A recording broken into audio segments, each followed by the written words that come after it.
हाँ जी, तो पिछली क्लास में आपने पढ़ लिया था बायोमॉलिक्यूल में कुछ माइक्रोमॉलिक्यूल के बारे में, जैसे कि अमीनो एसिड, जैसे कि लिपिड्स, और हमने मैक्रोमॉलिक्यूल और माइक्रोमॉलिक्यूल की कुछ प्रॉपर्टीज़ पढ़ ली थी। किसका वेट कितना डाल्टन का है और कौन पॉलीमरिक है और कौन मोनोमरिक है। आज हमें बायोमॉलिक्यूल में एक टॉपिक पढ़ना है जिसका नाम है स्ट्रक्चर ऑफ न्यूक्लिक एसिड, जिसके अंदर आपको डीएनए और आरएनए का स्ट्रक्चर क्लियर हो जाएगा बिल्कुल, और इसके साथ साथ आप न्यूक्लियोसाइड और न्यूक्लियोटाइड के बारे में भी जान लेंगे। तो ध्यान दीजिएगा इधर, स्ट्रक्चर ऑफ न्यूक्लिक एसिड, जिसे आप डीएनए और आरएनए भी बोल सकते हैं, और इसका अब मैं दूसरा नाम लिख रहा हूं पॉली न्यूक्लियोटाइड। तो बिल्कुल शुरू से पढ़ते हैं। हम आज एक स्ट्रक्चर के बारे में पढ़ने जा रहे हैं, एक थ्रेड लाइक स्ट्रक्चर के बारे में। एक थ्रेड लाइक स्ट्रक्चर जो डीएनए भी हो सकता है और आरएनए भी हो सकता है, जिसका नाम है पॉलीन्यूक्लियोटाइड। अब पॉली देखते ही आपके दिमाग में आ गया होगा, ये एक ऐसा थ्रेड है जिसमें बहुत सारे न्यूक्लियोटाइड है, जिसका नाम न्यूक्लिक एसिड है।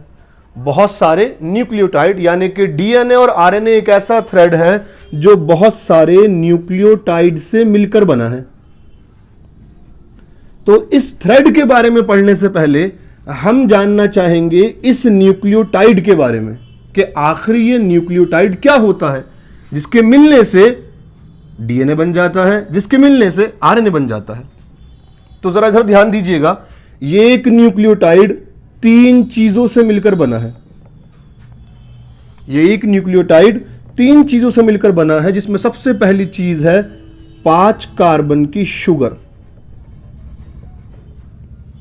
जिसको आप पेंटोज बोल सकते हैं और राइबोज बोल सकते हैं। राइबोज शुगर है। दूसरी चीज इसके अंदर है नाइट्रोजन बेस। इस न्यूक्लियोटाइड के अंदर 3 चीजें हैं, एक 5 कार्बन का शुगर, नाइट्रोजन बेस, और तीसरी चीज है फॉस्फेट। अब हम इन तीनों के बारे में अलग अलग पढ़ेंगे और फिर देखेंगे कि ये न्यूक्लियोटाइड आपस में कैसे जुड़े हुए हैं। तो सबसे पहले बात करते हैं इस 5 कार्बन के शुगर की, जिसको हम पेंटोज भी बोल सकते हैं और राइबोज भी बोल सकते हैं। तो जरा ध्यान दीजिएगा, ये 5 कार्बन की शुगर, जिसमें बीच में यहां O है, इसके इस तरफ पहला कार्बन, यहां इसका दूसरा कार्बन, ये इसका तीसरा और ये इसका चौथा कार्बन। पहला, दूसरा, तीसरा, चौथा, और यहां पर होता है इसका 5वां कार्बन। हम इस न्यूक्लियोटाइड के बारे में तो पढ़ेंगे ही, साथ साथ ये भी पढ़ेंगे कि डीएनए और आरएनए में क्या फर्क होता है। तो ध्यान से देखिए, ये एक 5 कार्बन की शुगर है। 5 कार्बन की शुगर जो डीएनए में भी होती है और आरएनए में भी होती है, न्यूक्लिक एसिड में। तो फिर क्या फर्क होता है डीएनए और आरएनए में? आप कहेंगे अगर आरएनए है तो उसके सेकंड कार्बन पे ऑक्सीजन होगा, OH होगा, और डीएनए है तो उसके सेकंड कार्बन पे OH नहीं होगा। आरएनए में सेकंड कार्बन पे OH होगा। इसलिए डीएनए को ऑक्सीजन नहीं है, डीऑक्सी राइबो न्यूक्लिक एसिड बोलते हैं। सेकंड कार्बन पे OH नहीं होता डीएनए में। तो ये तो फर्क हो गया डीएनए और आरएनए के शुगर में। हम पढ़ क्या रहे हैं? हम एक थ्रेड के बारे में पढ़ रहे हैं जो डीएनए में भी हो सकता है और आरएनए भी हो सकता है, और वो थ्रेड बना है न्यूक्लियोटाइड से मिलकर, और वो न्यूक्लियोटाइड बना है 3 चीजों से मिलकर। एक 5 कार्बन की शुगर जिसका स्ट्रक्चर कुछ ऐसा है। अब इस 5 कार्बन की शुगर पे बहुत ध्यान दीजिएगा, इस 5 कार्बन की शुगर पे पहले कार्बन से जुड़े हुए होते हैं नाइट्रोजन बेस।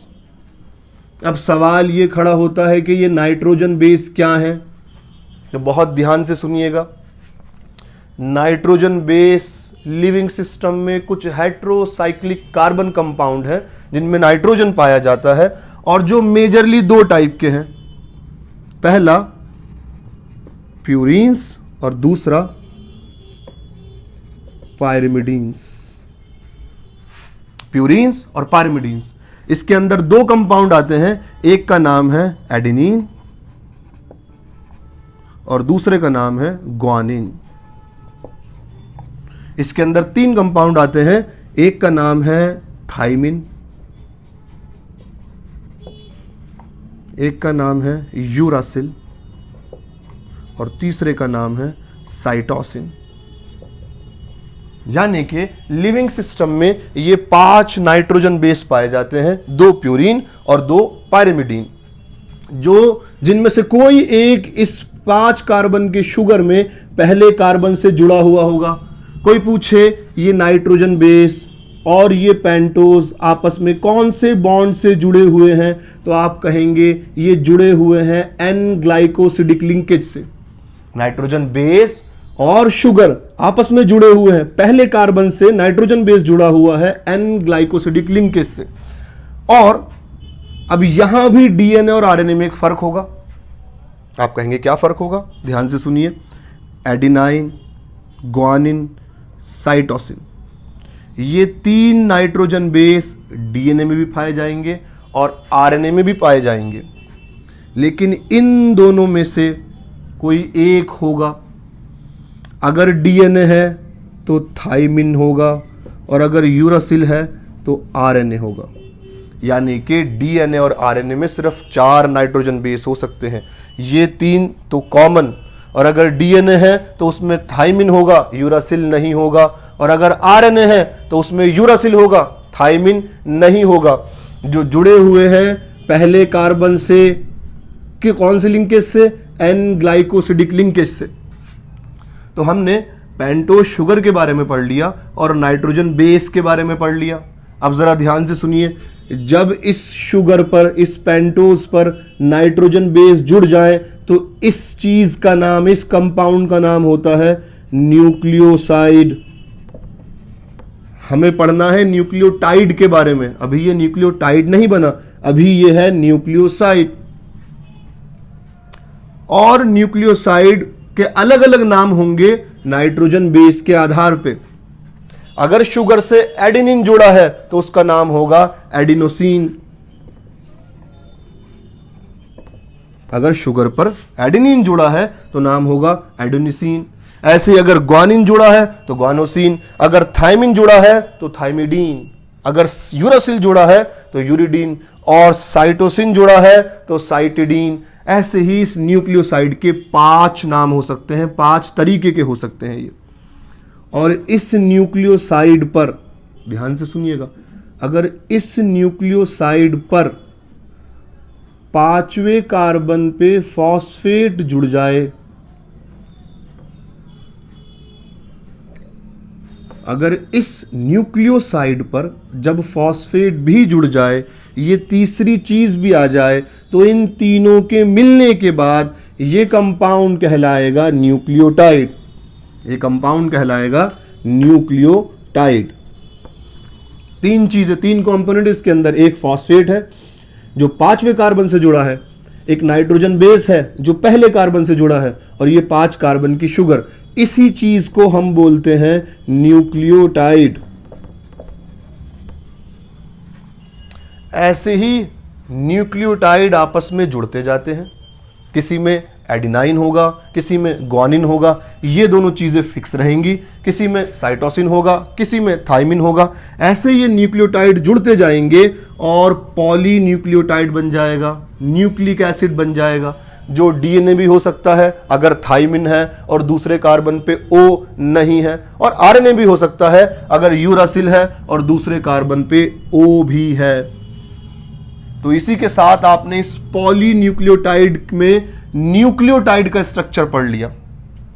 अब सवाल यह होता है कि ये न्यूक्लियोटाइड आपस में जुड़कर कैसे पॉलीन्यूक्लियोटाइड बनाते हैं। सवाल क्या है कि ये न्यूक्लियोटाइड जुड़कर आपस में कैसे पॉलीन्यूक्लियोटाइड बनाते हैं। तो आप कहेंगे उसी न्यूक्लियोटाइड में जो शुगर है उसके तीसरे कार्बन पे अगला न्यूक्लियोटाइड जोड़ दो, यानी कि ये फॉस्फेट आ गया, और फॉस्फेट के बाद वो 5वां कार्बन, और वो 5वें कार्बन से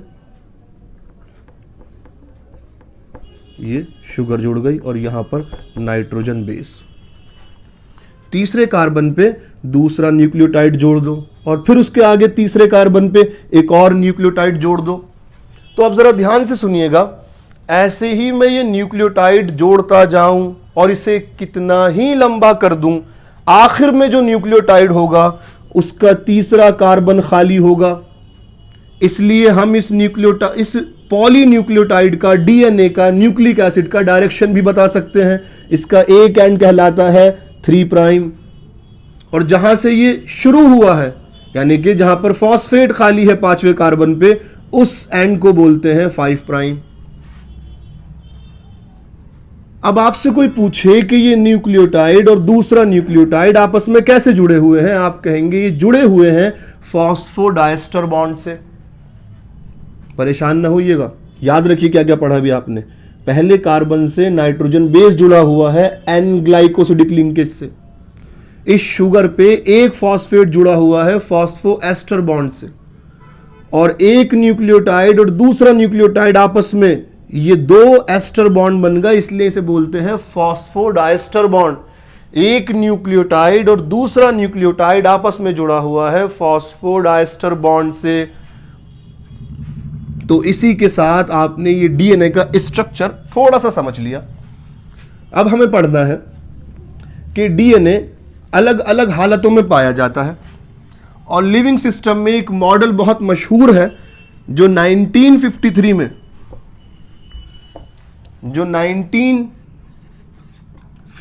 में दिया था वॉटसन एंड क्रिक ने, और इस मॉडल का नाम है डीएनए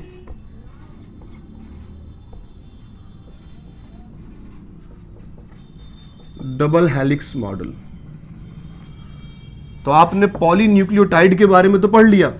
अब 1953 में वॉटसन और क्रिक, 2 साइंटिस्ट वॉटसन और क्रिक ने हमें एक मॉडल दिया, हमें बताया कि डीएनए किस हालत में पाया जाता है लिविंग सिस्टम में। इसका नाम था डबल हेलिक्स मॉडल। बहुत ध्यान से सुनिएगा। उन्होंने कहा कि डीएनए डबल स्ट्रैंडेड होता है, मतलब ये जो थ्रेड लाइक स्ट्रक्चर अभी आपने पढ़ा था, ये 2 आपस में जुड़े हुए होते हैं और एंटी पैरेलल होते हैं। जरा ध्यान से सुनिए कैसे। उन्होंने कहा 5' से शुरू होगा और इसकी बैकबोन होगी phosphate sugar, phosphate sugar, phosphate sugar, और उसका एंटी पैरेलल 3' से दूसरा स्ट्रैंड होगा जो शुगर से होगा, उल्टा एंटी पैरेलल शुगर और फॉस्फेट और शुगर और फॉस्फेट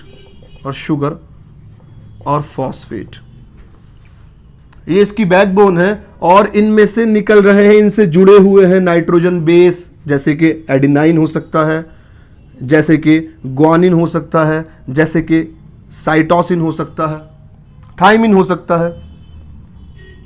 एडेनाइन, ग्वानिन, थाइमिन।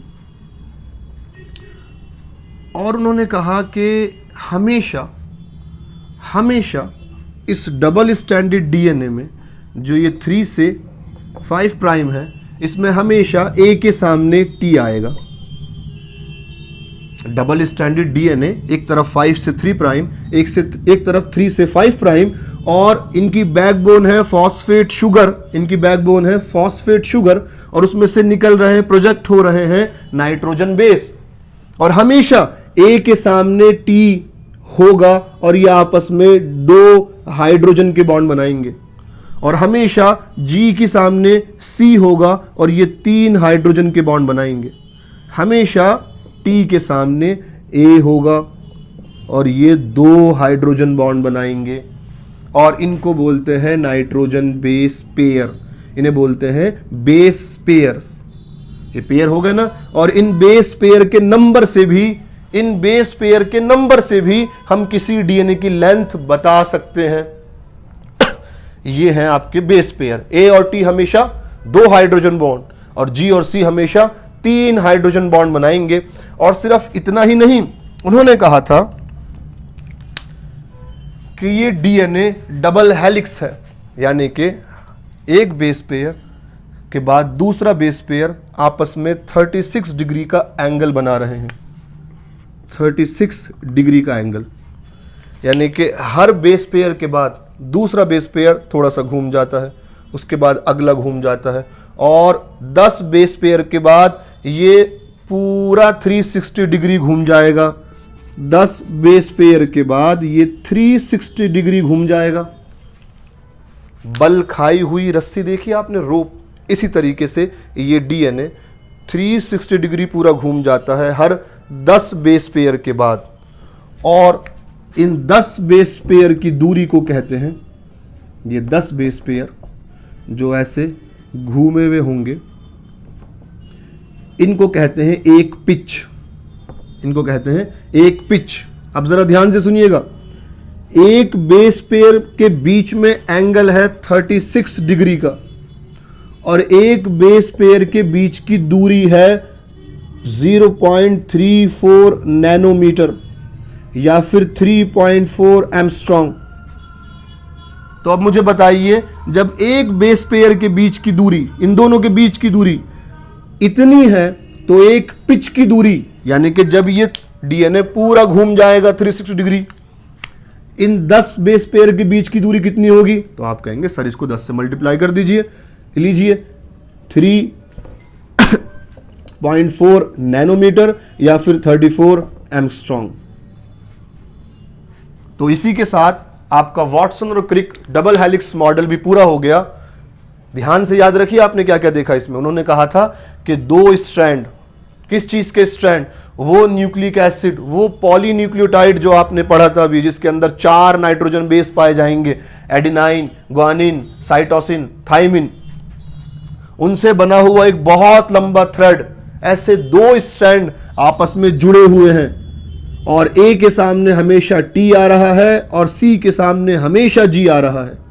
ए और टी आपस में 2 हाइड्रोजन बॉन्ड, और जी और सी आपस में 3 हाइड्रोजन बॉन्ड बना रहे हैं, और ये दोनों स्ट्रैंड आपस में ऐसे हेलिकल फॉर्म में घूम रहे हैं, हेलिक्स बना रहे हैं, और हर 10 बेस पेयर के बाद ये पूरे घूम जाते हैं, जिसे एक पिच बोलते हैं, जिसकी दूरी है 34 एंगस्ट्रॉम या फिर 3.4 नैनोमीटर।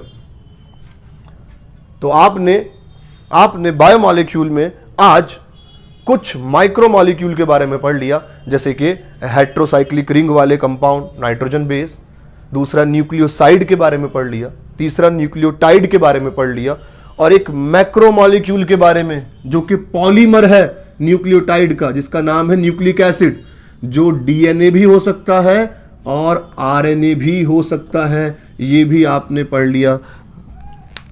अगली वीडियो में हम प्रोटीन और पॉलीसैकेराइड का स्ट्रक्चर पढ़ेंगे। आज की क्लास स्ट्रक्चर ऑफ डीएनए पे खत्म होती है।